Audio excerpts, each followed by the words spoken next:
So 2 academics wrote a paper around decision making and our ability to cope with it. And as part of that, they undertook some of their own research as well as looking at lots of other stuff.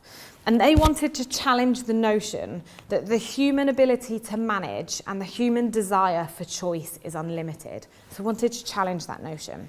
So their study was the jam experiment. And they set up a jam tasting booth in a grocery store, again in California. Things tend to happen in California for some reason.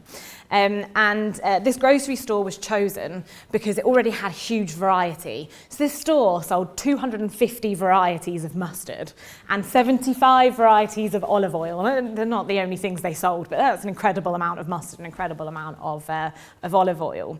And because they had this huge variety, they regularly held tasting booths. So it was a really good audience for them to go and set up a tasting booth in a grocery store and know that that audience was used to those types of interactions. They'd get a really good sample. You can also fairly safely assume that with a grocery store that stocks 250 varieties of mustard, those customers felt like they liked choice. They felt like that choice, being able to go into a store and have that much range of choice and being able to peel through that decision-making process was something that they really liked. So what they did was they set up this tasting booth and they did an A/B split test.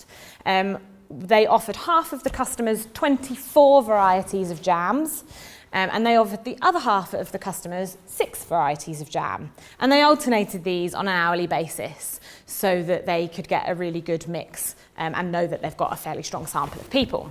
So, as you would suspect, when they had a large 24 different flavours of jam on their tasting booth, they had far more footfall.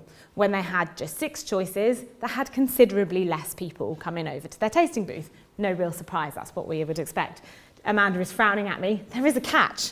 The catch was they weren't just measuring who came over to the booth and how many people came over to the booth when they had different amounts of things on offer.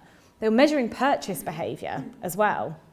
And when they had far fewer people over to their tasting booth and less options on that booth, they sold far more jam. So when people had less choice, their capacity to actually make a decision and go and make a purchase shot through the roof.